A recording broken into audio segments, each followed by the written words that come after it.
పితా పుత్ర పవిత్రాత్మ నామమున ఆమేన్. యోవేలు గ్రంథము 2వ అధ్యాయము 12-13 వచనములు.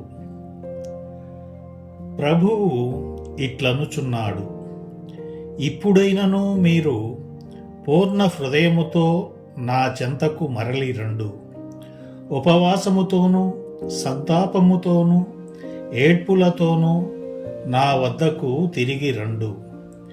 మీ బట్టలు చింపుకొనుట చాలదు, మీ గుండెలను రయ్యలు చేసుకొనుడు. మీరు ప్రభువు చెంతకు తిరిగి రండు. ఆయన కరుణామయుడు, దయాపరుడు, సులభముగా కోపపడువాడు కాడు. అనంతమైన ప్రేమ కలవాడు, తాను నిశ్చయించుకొన్నట్లు శిక్షింపక మన్నించి వదిలివేయువాడు. ఇది ప్రభువు వాక్కు. సర్వేశ్వరునకు వందనములు. ప్రియ సహోదరీ సహోదరులారా, ఈ దినం నుండి తపస్సు కాలం ప్రారంభమవుతూ ఉంది.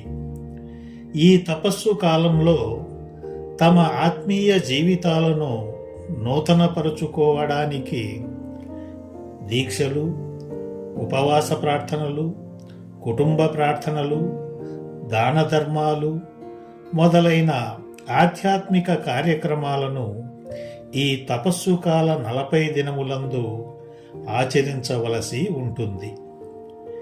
ఈ కార్యక్రమాలన్నీ కూడా ఈనాటి విభూది ధారణతో ప్రారంభమవుతాయి.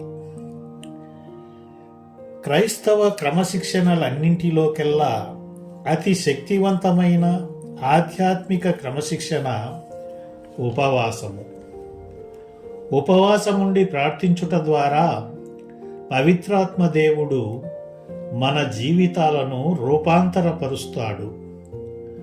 ఒక మంచి ఉద్దేశము కలిగి దేవుని ముఖదర్శనాన్ని వెదుకుతూ దేవుని ప్రజలు తమ పాపాల నిమిత్తము పశ్చాత్తాపపడి విరిగి నలిగిన హృదయాలతో ఉపవాసముండి ప్రార్థిస్తే దేవుడు పరలోకము నుండి మన ప్రార్థనలు ఆలకించి మన జీవితాలను, మన గ్రామాలను, మన కథోలిక సంఘాలను, సమాజాలను, దేశాన్నే కాక లోకమంతటికీ మేలు కలుగజేస్తాడని ఈనాటి దైవవాక్కు తెలియజేస్తూ ఉంది. ప్రజలు తాము చేసిన పాపముల కొరకై పశ్చాత్తాపపడవలనని పిలువబడుచున్నారు. మొదట ఉపవాసముండవలెను, కన్నీరు విడవవలెను, దుఃఖించుచు మనఃపూర్వకముగా దేవుని వద్దకు తిరగవలెను. ఎందుకంటే మన దేవుడు కరుణా వాత్సల్యములు గలవాడు, శాంతమూర్తి, అత్యంత కృపగలవాడు అయి ఉండి మన అతిక్రమముల నిమిత్తము తాను చేయదలంచుకున్న కీడు చేయకుండా వదిలిపెట్టేవాడు మన దేవుడు. కనుక మన వస్త్రములను కాక మన హృదయాలను దేవుని సమక్షములో చింపుకొని ఆయన వైపు తిరగాలి. అలా చేసినప్పుడు ప్రభువు మనకు అధిక దీవెనలను అనుగ్రహిస్తాడు. దేవుడు ఈ వివరణను దీవించునుగాక. ప్రార్థన. సర్వాధికారి, సర్వశక్తిమంతుడు అయిన మా ప్రియ పరలోకపు తండ్రి, తపస్కాల ప్రారంభ దినమైన ఈ విభూది బుధవారం నాడు తాము చేసిన పాపముల కొరకై పశ్చాత్తాపపడుచు ఉపవాసముతోనూ దుఃఖముతోనూ కన్నీరు విడుచుచు నీ చెంతకు చేరుచున్న బిడ్డలందరినీ మీరు కరుణించండి ప్రభువా. ఎందుకంటే మీరు కరుణా వాత్సల్యము గల దేవుడవు, శాంతమూర్తివి, అత్యంత కృపగలవాడవు.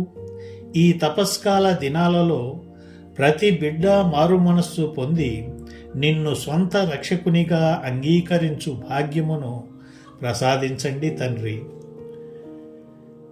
పశ్చాత్తాపడుటకు నిన్ను గూర్చి పరిపూర్ణముగా తెలుసుకొనుటకు, నీకు దగ్గరగుటకు, నీలో ఎదుగుటకు అవసరమైన జ్ఞానమును మాకు దయచేయండి నాయన. మా విశ్వాస జీవితంలో ఎన్నో తపస్కాలాలు దాటిపోయినవి ప్రభువా, కానీ తపస్సు యొక్క ఫలితాన్ని మేము పొందలేకపోయాము.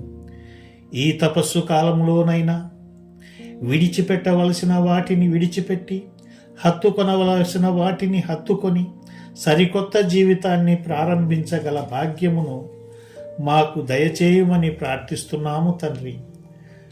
40 రోజుల ఉపవాస ప్రార్థన గురించి మాకు తెలియజేయుట కొరకే గదా ప్రభువా మీరు బాప్తిస్మము పొందిన తరువాత 40 దినముల ఉపవాసమును పూర్తి చేసి సాతాను శోధనను జయించి సువార్త పరిచర్యను ప్రారంభించారు.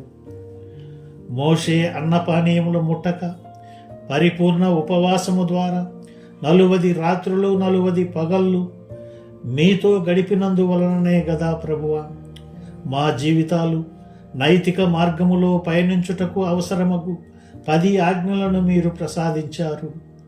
అటువంటి గొప్ప ఉపవాస ప్రార్థనా భాగ్యమును మాకు అనుగ్రహించి ఆత్మీయ జీవితంలో ముందుకు నడిపించగల దేవుడు మీరని నమ్మి అతి శ్రేష్టమైన క్రీస్తు ప్రభుల వారి నామమున ప్రార్థించి వేడుకొనుచున్నాము తండ్రి.